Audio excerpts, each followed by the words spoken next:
A steel tool clattered against concrete as Captain Paul Irvin Gunn froze, his gaze locked on the aircraft sitting before him in the hangar's dim light. What he had created defied protocol. It violated every directive issued by United States Army Air Forces Command. His superior had never signed off on it. Where a bombardier's transparent nose once allowed visibility for precision strikes, 8 heavy machine guns now jutted forward like the fangs of a predator.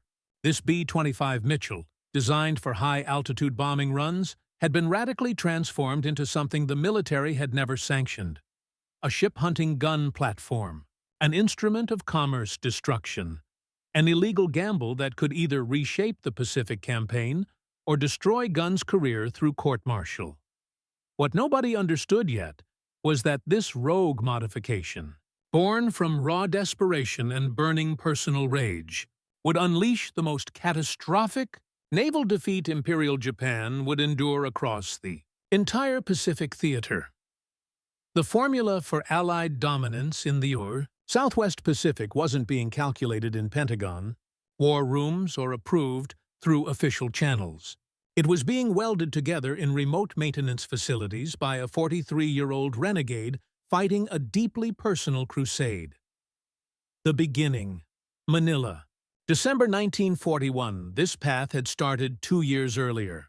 On December 8, 1941, Manila local time, Paul Irvin Gunn, not yet known by any nickname, stood at Nichols Field watching Japanese bombers systematically obliterate American air power throughout the Philippines. As director of the newly established Philippine Airlines, he commanded 4 Beechcraft 18 civilian transports. Within hours, Major General Louis Brereton would requisition those planes and grant Gunn a captain's commission in the Army Air Forces. What should have been temporary wartime duty would evolve into a 3-year journey defined by innovation, vengeance, and technological breakthrough. Gunn was 42, a former Navy Chief Petty Officer with 20 years' service as an enlisted naval aviator before retiring in late 1939. He'd learned aviation in the 1920s, served with the prestigious Top Hatters Fighter Squadron, and trained pilots at Pensacola Naval Air Station. His knowledge of aircraft came not from academic study, but from 2 decades of hands-on maintenance, flying operations, and occasional crash landings. But that December morning, technical mastery meant nothing. Gunn faced a more urgent crisis. His wife, Clara Louise, called Polly by everyone, and their 4 children remained trapped in Manila as Japanese forces advanced. His sons, Paul Jr. and Nathan, were in their teens. His daughters, Connie and Julie, were younger. The family had enjoyed a comfortable expatriate lifestyle while Gunn managed the airline. That existence had vanished overnight. During the chaotic weeks that followed, Gunn flew reconnaissance and transport operations throughout the crumbling Philippine defenses. He evaded enemy fighters, survived being shot down in jungle terrain, trekked back to safety, and immediately climbed into another cockpit. On one mission, he earned the Distinguished Flying Cross by piloting an unarmed transport into Bataan, delivering medical supplies to surrounded American forces while navigating through Japanese-controlled airspace with only courage and skill. Yet he couldn't reach his family. On Christmas Eve 1941, Gunn received evacuation orders for essential personnel to Australia. He withdrew all his military salary, borrowed whatever funds fellow officers could spare, and prepared to extract his family. But the Japanese advance moved too quickly. His family couldn't reach the airfield in time. Gunn faced an impossible choice: abandon them or disobey direct orders. He flew to Australia because orders demanded obedience, because the war extended beyond one family's fate, because remaining meant death or captivity. Within weeks, on January 20th, 1942, Polly and the children were seized by Japanese forces and confined to the University of Santo Tomas, converted into an internment facility for enemy nationals. Something fractured within Gunn when this news arrived. The man who continued fighting had fundamentally changed from the person who departed Manila. He had left his wife and 4 children in the custody of an enemy notorious for cruelty. Every day they remained imprisoned was a day Gunn couldn't shield them. The only action available was ending the war faster. If he couldn't rescue his family directly, he could annihilate every vessel, every aircraft, every supply route sustaining Japanese forces in the Philippines. This wasn't official military strategy. This was revenge, masquerading as tactical innovation. Enter General Kenny. When Major General George C. Kenny arrived in Brisbane in late July 1942 to assume command of Allied Air Forces, Southwest Pacific area, he discovered organizational chaos. His predecessor had been dismissed. Morale had collapsed. Equipment was insufficient. The Japanese dominated New Guinea's airspace and threatened Australia itself. General Douglas MacArthur, the theater commander, openly expressed no confidence in his air forces. Kenny was 53, a World War I fighter ace with 2 confirmed victories and a Silver Star. He'd taught at the Air Corps Tactical School and was recognized for unconventional thinking. When MacArthur subjected him to an hour-long critique of Allied air power deficiencies, Kenny listened respectfully, then made one request: authority to dismiss anyone he deemed incompetent. MacArthur, surprised by the directness, agreed. Within weeks, Kenny had reorganized his command structure, promoting aggressive younger officers and establishing a forward headquarters in New Guinea for faster decision-making. He appointed Brigadier General Ennis Whitehead as his forward commander, granting him authority to modify aircraft assignments based on weather and tactical conditions rather than awaiting Brisbane's approval. But personnel restructuring meant nothing without effective weaponry. Allied medium and high-altitude bombing proved catastrophically ineffective against Japanese shipping. High-altitude approaches gave vessels time to maneuver. B-17 flying fortresses hit less than 1% of their targets. Japanese convoys resupplied their New Guinea garrisons with impunity.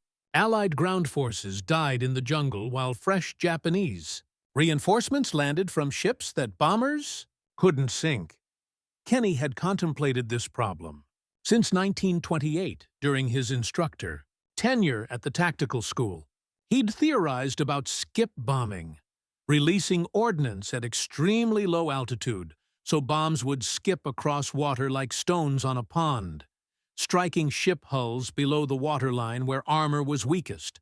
The concept was sound. Execution proved challenging. B-17s lacked forward-firing armament. Approaching at mast height meant flying through intense anti-aircraft fire with nothing to suppress enemy gunners. Then Kenny discovered Paul Gunn, and everything transformed. The maverick innovator in August 1942, Kenny learned someone in the 3rd Attack Group was modifying A-20 Havoc light bombers without authorization. The modifications were crude but functional. Someone had removed the bombardier from the transparent nose and installed 450 caliber machine guns firing forward.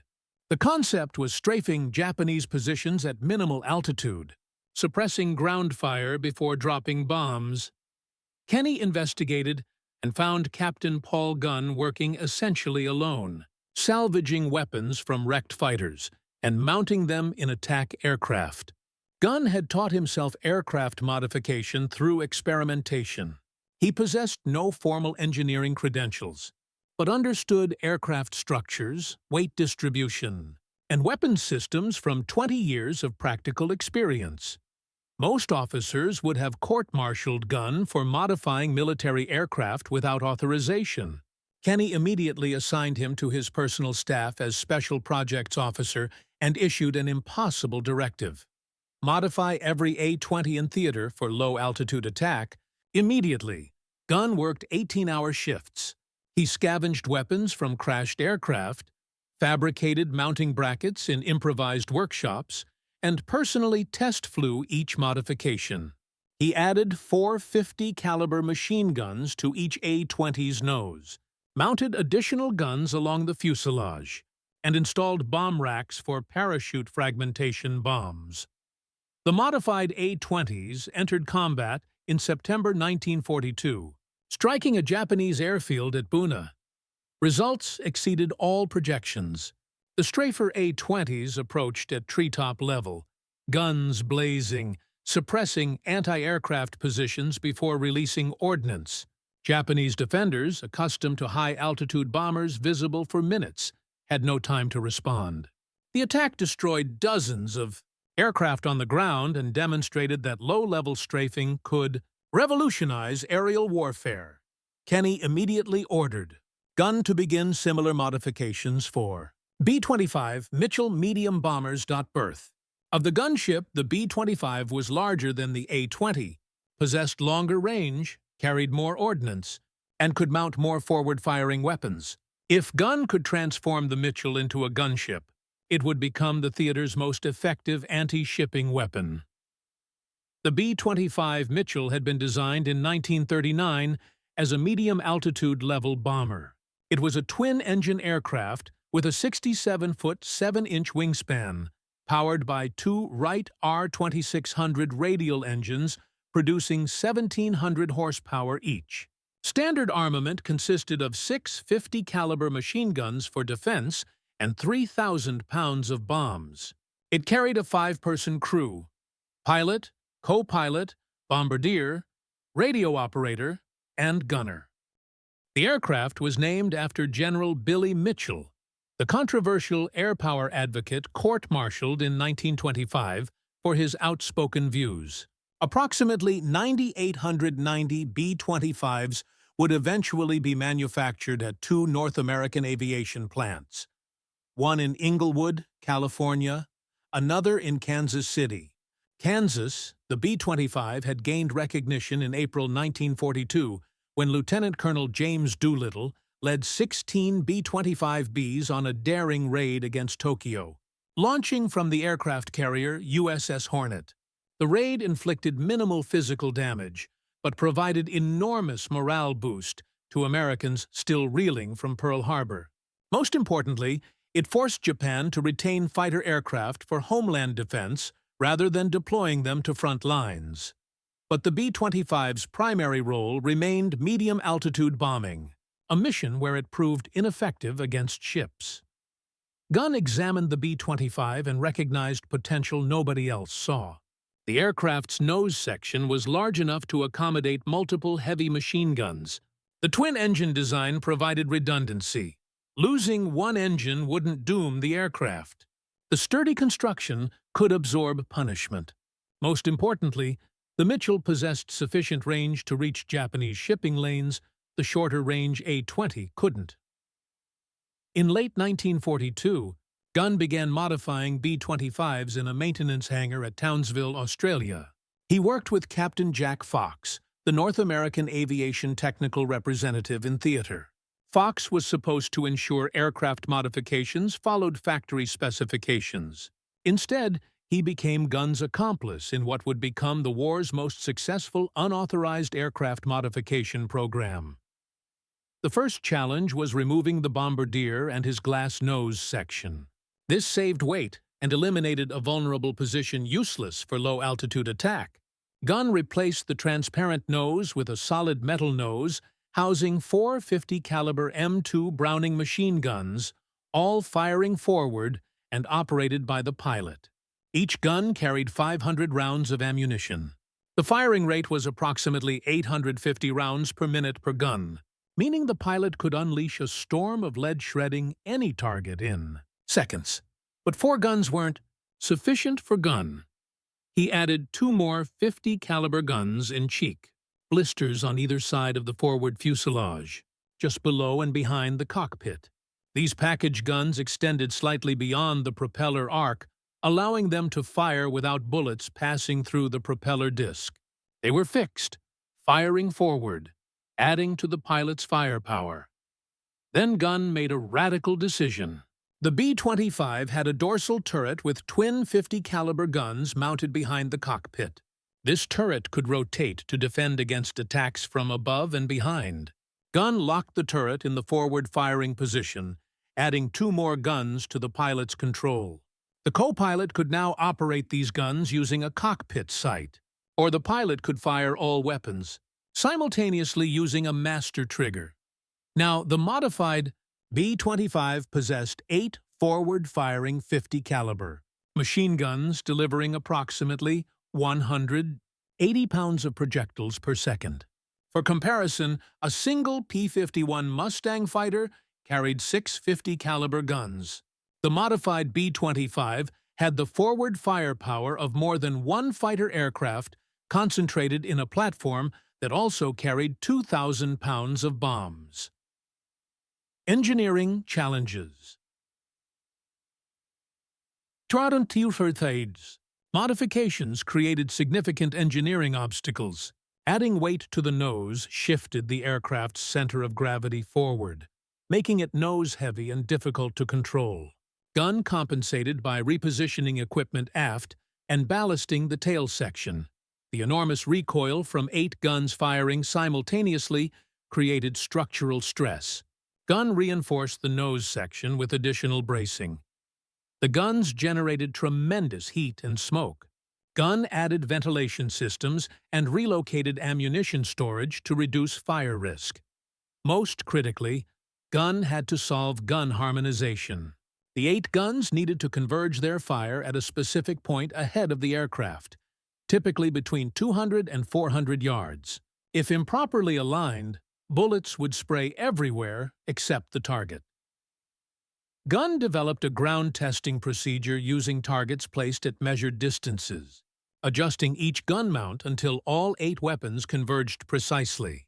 He test-fired the guns personally, making minute adjustments, refusing to approve any aircraft until it met his standards.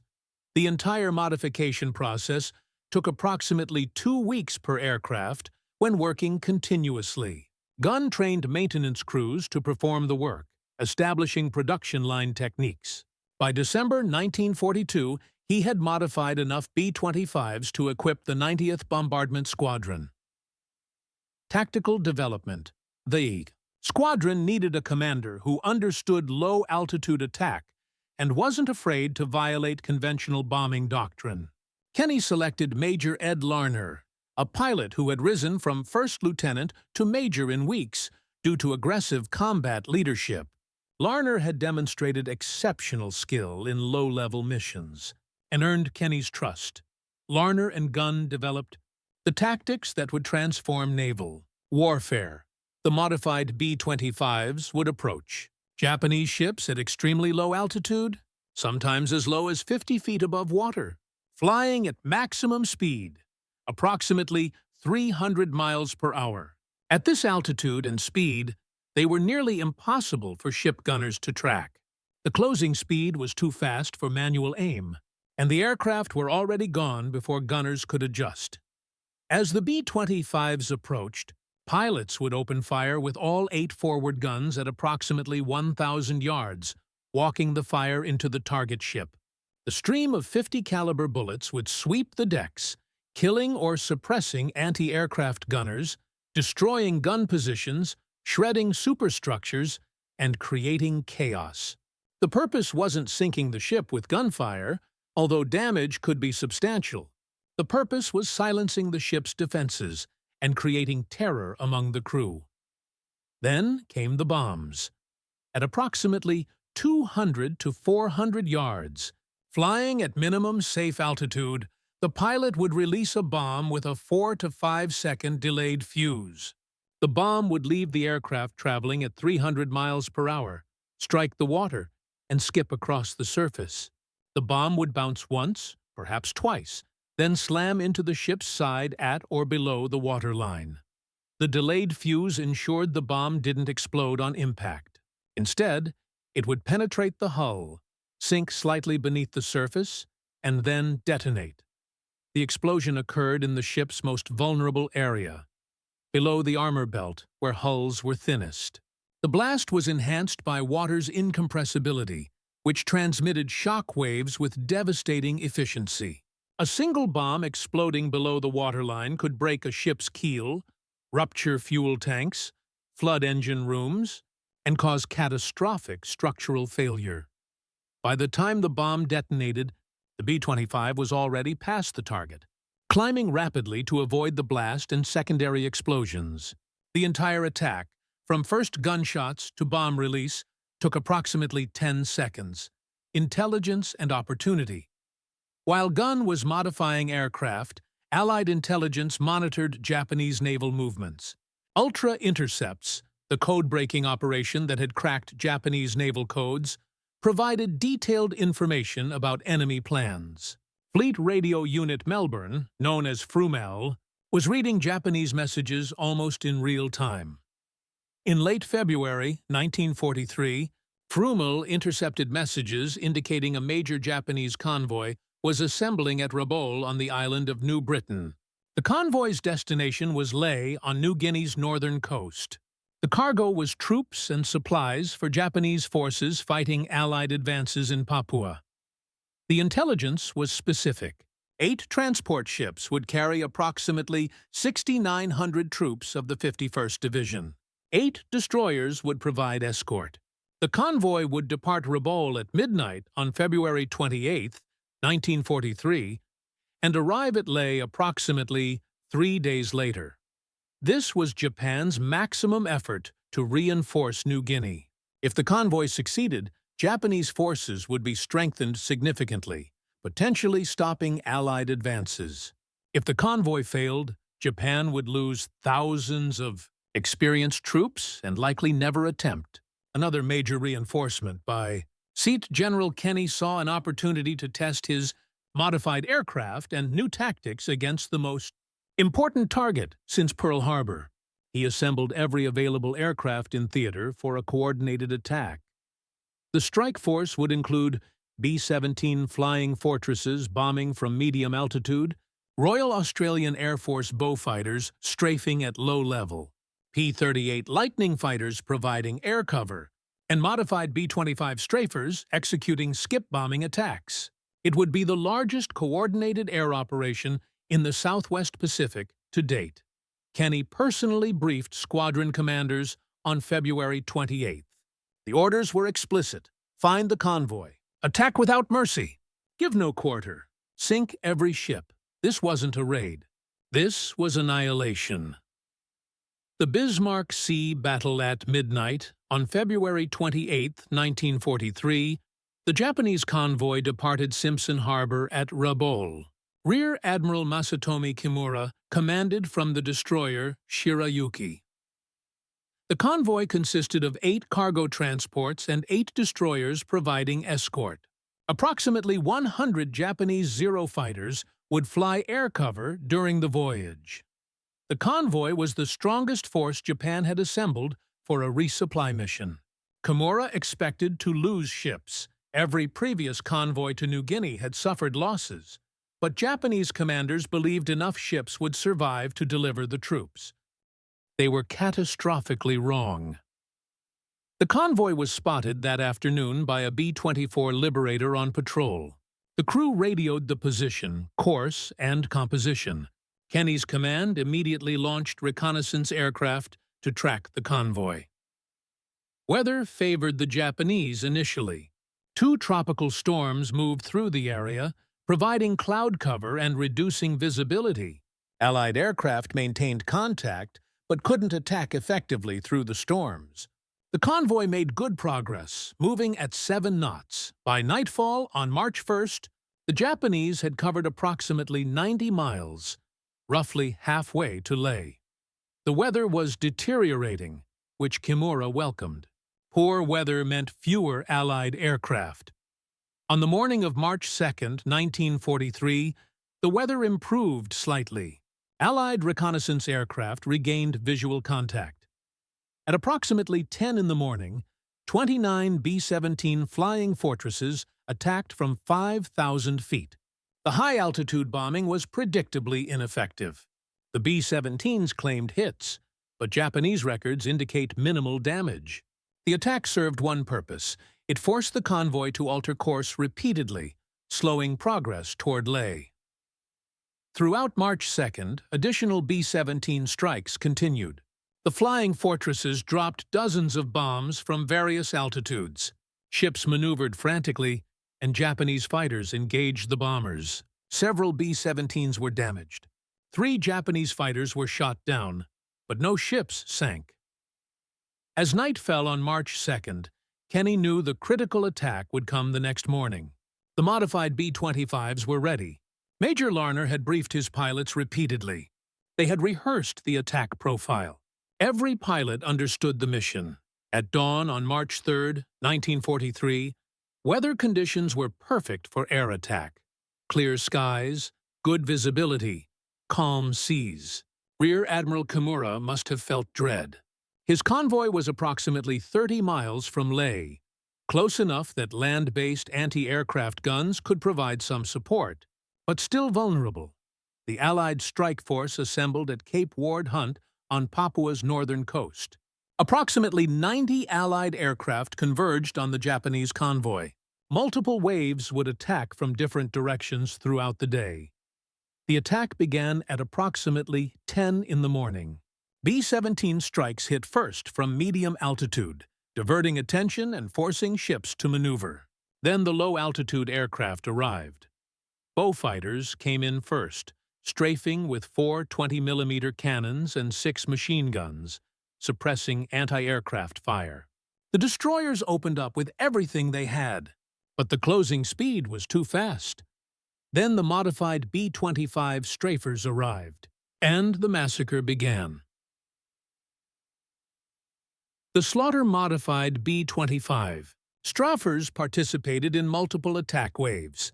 Throughout the morning, one pilot selected the transport Kyokusei Maru as his target and pushed the nose down to 50 feet above water. At 1,000 yards, he opened fire. 8 50-caliber machine guns, 6,800 rounds per minute combined firing rate, 180 pounds of projectiles per second, ripped into the transport. Tracers showed where bullets were going. Fire walked from the bow toward the superstructure, shredding everything. Sailors were cut down where they stood.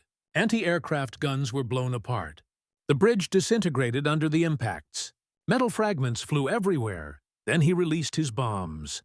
2 500-pound general-purpose bombs with delayed fuses dropped away. They hit the water 200 yards from the ship, skipped once, and slammed into the hull just below the waterline amidships. The pilot pulled up and banked away. Behind him, the bombs detonated.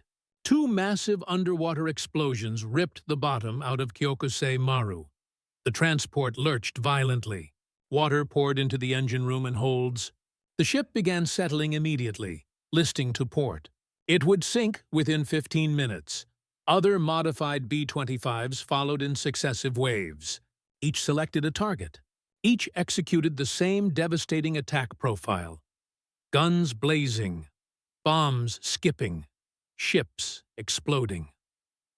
The transport Kembu Maru took multiple hits. At least 3 B-25s attacked it. The combined gunfire killed most of the crew above decks. 4 bombs struck below the waterline.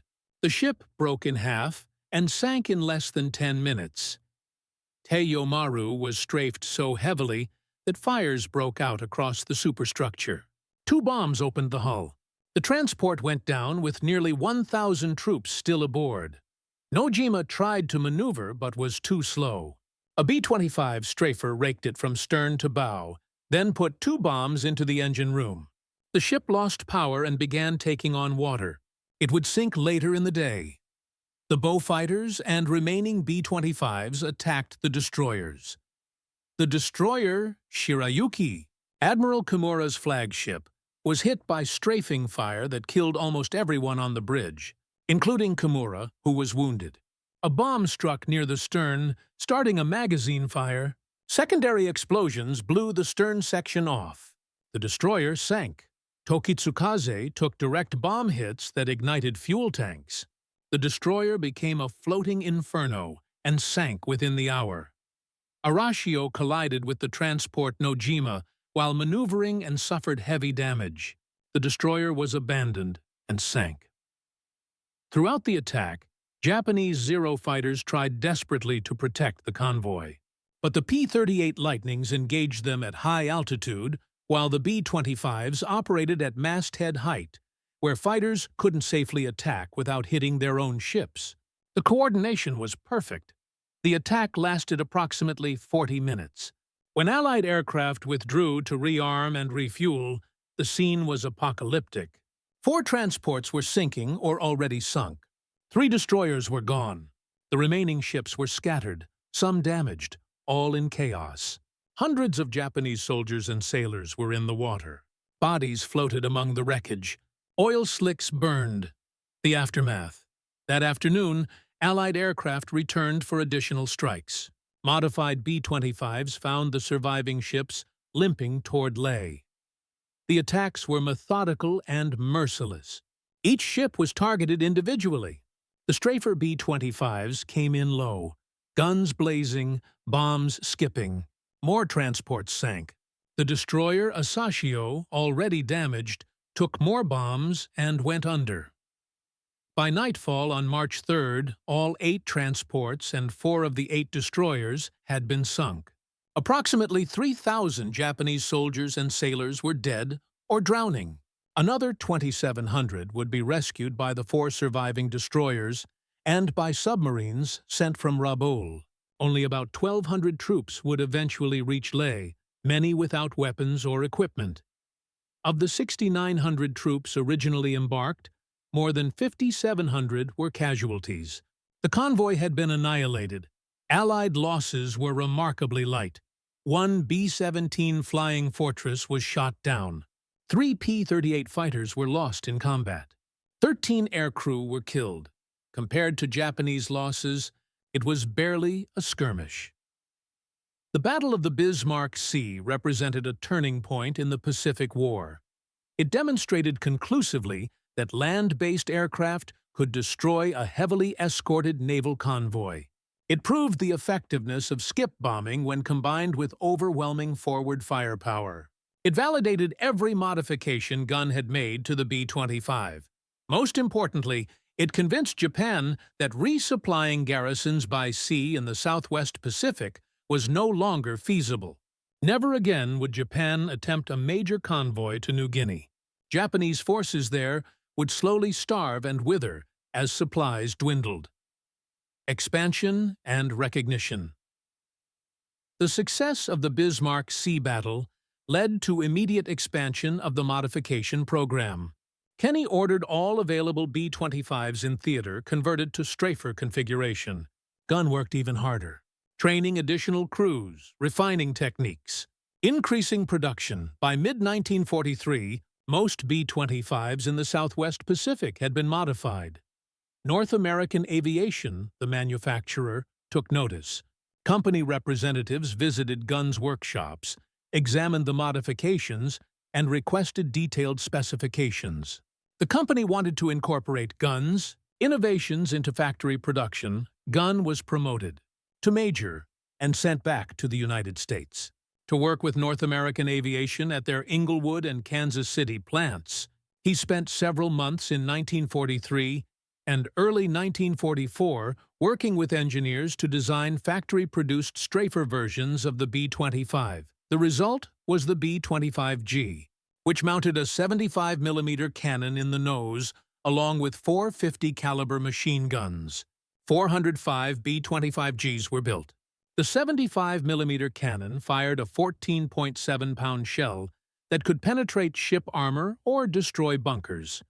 But the cannon was difficult to load, required a crew member in the nose, and had a slow firing rate. Gunn personally tested the B-25G in combat, leading a raid with the 3rd Attack Group against a Japanese destroyer. He hit the fire control system with the 75mm cannon, disabling the destroyer's ability to coordinate its guns. The ship was then sunk by conventional bombs. Gunn insisted publicly that he had sunk the destroyer with the cannon, but privately admitted it was the bombs that finished the job. The B-25H followed the G model into production. 1,000 B-25Hs were built with the 75mm cannon and 14 50-caliber machine guns arranged in various positions. The H model relocated the dorsal turret forward and eliminated the co-pilot position to save weight, with the navigator handling cannon loading.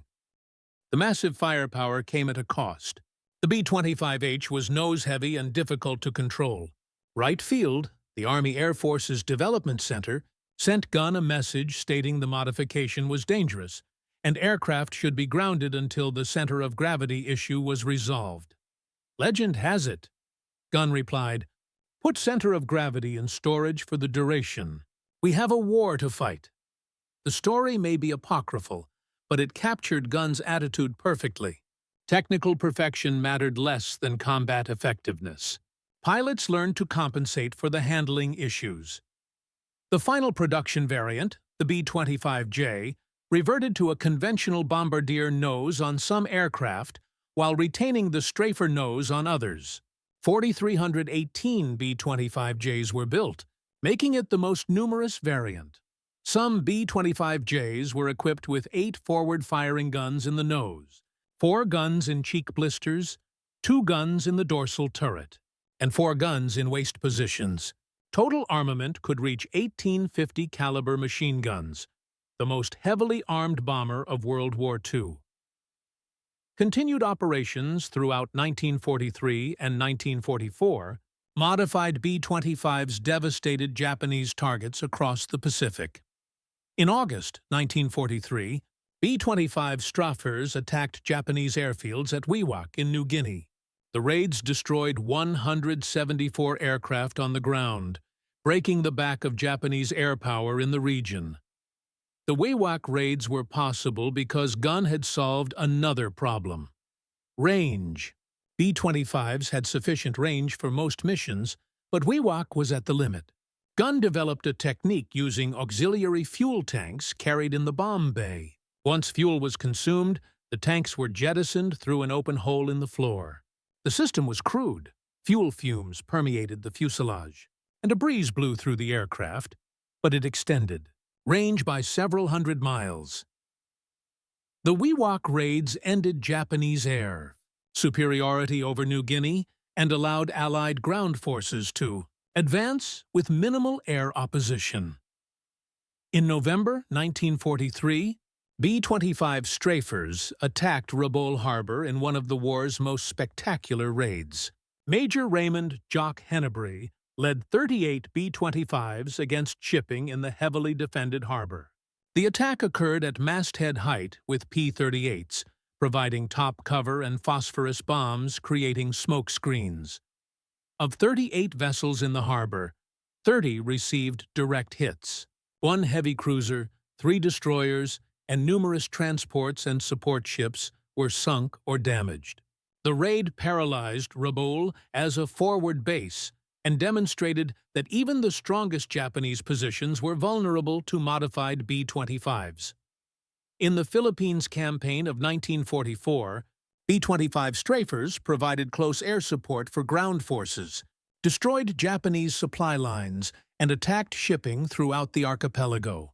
The aircraft became known as the Bat Out of Hell because attacks came so fast and low that defenders had no time to react.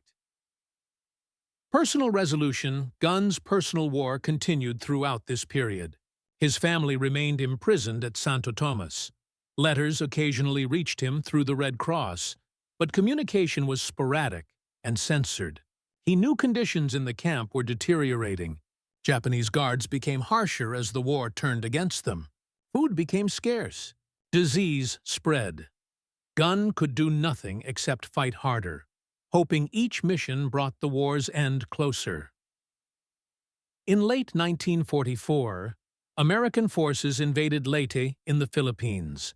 Gunn was there, still flying combat missions at age 45, still seeking ways to destroy the enemy more efficiently.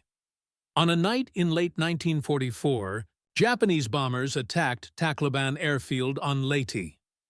Gunn was on the ground when white phosphorus bombs exploded nearby. Fragments tore into his shoulder, causing massive damage. The wound was severe, rendering his right arm useless and causing excruciating pain. He was evacuated to Australia for treatment and would spend months in recovery. The wound ended Gunn's combat flying, but his war was almost over anyway. On February 3, 1945, elements of the 1st Cavalry Division, forming a flying column, liberated Santo Tomas internment camp in Manila. The cavalry arrived just as Japanese guards were preparing to execute the camp's leadership. In the chaos of Manila's street fighting, American soldiers freed over 4,000 internees. Among them were Polly Gunn and her 4 children. They had survived 3 years and 14 days of internment. The family was emaciated, traumatized, but alive. General MacArthur personally visited the camp shortly after liberation and met the Gunn family. He arranged for them to be flown to Australia to reunite with Pappy Gunn. The reunion occurred weeks after liberation. The man who had left Manila on Christmas Eve, 1941, finally held his family again. Polly had kept the children together through impossible circumstances. The boys, now young men, had survived the separation of male and female quarters. The girls had endured years of deprivation. They were together again, but they were different people than they had been. The war had changed them all. Legacy: Gunn remained in the Army Air Forces after recovering from his wounds. He was promoted to lieutenant colonel and continued working on aircraft modifications and tactical development, though no longer flying combat. He retired from military service on June 30, 1948, as a full colonel, medically retired due to his injuries. His decorations included the Distinguished Flying Cross with 1 oak leaf cluster, indicating a 2nd award, the Silver Star, the Legion of Merit, the Air Medal, 9 Purple Hearts, and numerous unit citations and campaign ribbons. 9 Purple Hearts represented 9 separate occasions on which he was wounded or injured in combat. Gunn returned to the IDU, Philippines, and re-established Philippine Airlines. The country was rebuilding from years of occupation and the destruction of liberation. Gunn helped restore air transportation, reconnecting islands that had been isolated. He was still flying, still taking risks, still pushing limits.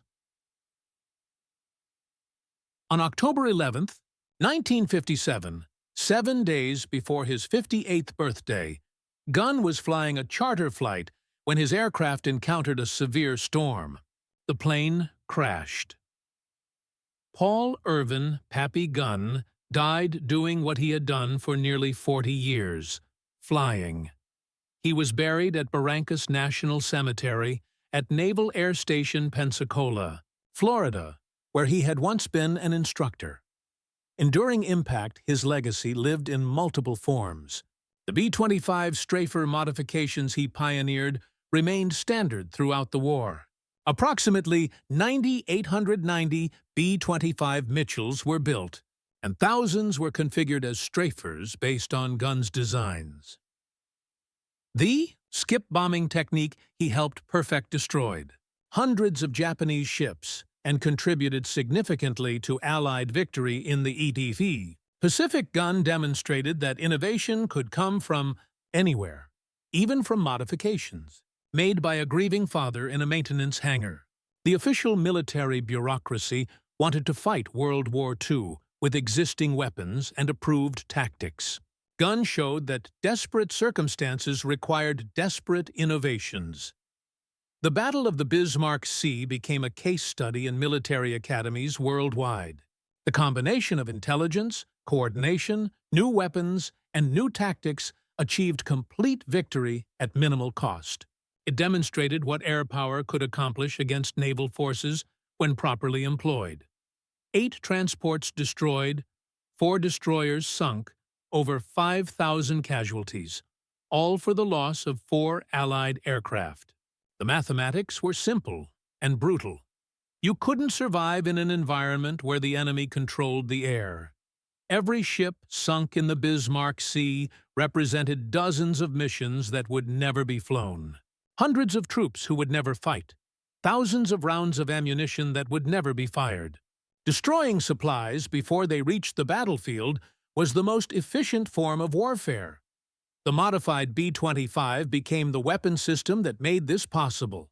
It could range hundreds of miles to find ships, suppress their defenses with overwhelming firepower, destroy them with skip bombing attacks, and return to base for another mission. One B-25 strafer could accomplish what previously required coordinated attacks by multiple aircraft types. Japan learned the lesson too late. After the Bismarck Sea disaster, Japanese commanders knew they could no longer move large convoys in daylight within range of Allied air bases.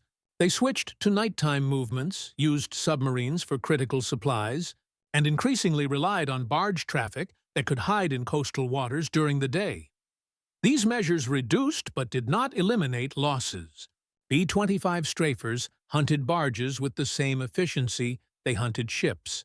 Night-flying B-25s equipped with radar found convoys in darkness. There was no safe time, no safe method, no safe place for Japanese logistics in the Southwest Pacific. The stranglehold tightened month by month until Japanese garrisons were effectively isolated. In New Guinea, in the Philippines, throughout the Pacific Islands, Japanese troops fought on with dwindling supplies and no hope of reinforcement. They were brave, tenacious, and doomed. Air superiority achieved by weapons like the modified B-25 made their courage irrelevant. By 1945, the modified B-25 had become the standard anti-shipping weapon in the Pacific. The aircraft evolved with the B-25G, H, and J variants incorporating increasingly heavy armament, but the basic concept remained Gunn's original innovation. A medium bomber converted into a flying gun platform that could suppress defenses and deliver devastating attacks at minimum altitude. When the war ended in August 1945, modified B-25s were still flying combat missions. They were among the aircraft that escorted the Japanese surrender delegation from Japan to Manila in mid-August. It was fitting that the aircraft that had done so much to defeat Japan would witness its surrender. Historical. Validation post-war analysis by both American and Japanese historians confirmed the significance of Gunn's innovations. Japanese naval officers stated that after the Battle of the Bismarck Sea, they knew they could not safely operate in waters within range of Allied air bases. The psychological impact was as important as the physical destruction. Convoy commanders knew that low-flying bombers could appear without warning and destroy entire formations. Before defenses could respond, modified B-25s had created a new type of warfare where medium bombers hunted ships with the efficiency of submarines and the firepower of cruisers. The implications extended beyond the Pacific War. Post-war air forces worldwide studied the lessons of skip bombing and forward-firing armament. The concept of the gunship, an aircraft designed primarily for gun attack rather than bombing, became standard in many air forces. The AC-47, AC-119, and AC-130 gunships used in Vietnam and subsequent conflicts were conceptual descendants of Gunn's modified B-25s. Remembrance of the 9,890 B-25s built during World War II, over 100 survive today, most in the United States. Many are maintained in flying condition, appearing at air shows where crowds marvel at their size, sound, and history. The distinctive roar of Wright R-2600 engines is unforgettable. The sight of a B-25 banking low over an airfield, as they did over Japanese ships, reminds observers of what these aircraft accomplished. Several flying B-25s are configured as strafers with forward-firing guns in the nose. When these guns are fired during demonstrations using blank ammunition, the sound is overwhelming. The muzzle blast is visible. The aircraft shudders from the recoil. Watching a B-25 strafer demonstration gives viewers a glimpse of what Japanese sailors experienced. In the final seconds before their ships were destroyed, museums worldwide display B-25s in various configurations. The National Museum of the United States Air Force in Dayton, Ohio, has multiple examples. The National Naval Aviation Museum in Pensacola, Florida, where Gunn once instructed, displays a B-25. The Smithsonian National Air and Space Museum preserves the history. Each aircraft tells the story of innovation, desperation, and victory. In 1959, General George Kenney published The Saga of Pappy Gunn, a biography of the man whose innovations had changed the war. Kenney, by then retired, wanted to ensure Gunn's contributions were not forgotten. The book detailed Gunn's modifications, his combat missions, and his personal war to free his family. Kenney wrote that Gunn was one of the most important individuals in the Pacific War, a man whose unauthorized actions had saved thousands of Allied lives and shortened the war. Nathaniel Gunn, Pappy's youngest son, also wrote about his father's story. His books provided the family perspective, describing life in Santo Tomas and the long wait for liberation. The Gunn family story became an example of the human cost of war and the strength required to endure. In 1975, the United States Air Force honored Gunn posthumously by naming a training facility after him. The recognition was overdue but heartfelt. Gunn had never sought glory. He had sought effectiveness. Final reflection: the story of how one engineer's unauthorized modifications created a devastating weapon system remains relevant. Gunn refused to accept his family's imprisonment as inevitable. He refused to accept that existing weapons were adequate. He refused to accept regulations that prevented innovation. That refusal, combined with technical skill and Kenney's support, produced modifications that changed warfare. The B-25 Strafer destroyed hundreds of Japanese ships, killed thousands of enemy troops, and contributed significantly to Allied victory in the Pacific. Innovation can come from unexpected sources and succeed through unorthodox methods. The modified B-25 was not the weapon that won World War II. That victory required contributions from millions of people using thousands of weapons over 4 years of global conflict. But the modified B-25 achieved effects disproportionate to its numbers. The aircraft represented what was possible when necessity met opportunity, when personal motivation aligned with military requirements, when one man decided that failure was unacceptable. The weapon was born in a maintenance hangar from desperation. It flew into combat at masthead height, guns blazing, bombs skipping across water to slam into hulls and explode below the waterline. It destroyed Japanese hopes of resupplying their forces. It shortened the war. It saved Allied lives, and it freed one family from 3 years of imprisonment. Which was the point all along. This is a story of courage that defied orders, innovation that changed history, and a father's relentless love that refused to surrender. If this tale of forbidden genius, devastating warfare, and ultimate redemption moved you, if you felt the weight of Gunn's impossible choice, the thunder of 8 machine guns tearing through steel, and the raw emotion of a family reunion, 3 years in the making, then don't let this story end. Here, subscribe now to journey deeper into the hidden chapters of history, where ordinary people made extraordinary choices that shaped our world. Hit that like button if you believe that sometimes breaking the rules is the only way to save what matters most. Share this story with someone who needs to hear that innovation, determination, and love can overcome even the darkest circumstances. The past holds countless untold stories of passion, betrayal, genius, and sacrifice. Stories that deserve to be remembered. Stories that will leave you breathless. Don't miss what comes next. Your next unforgettable journey through history begins the moment you click subscribe. The question is, are you ready?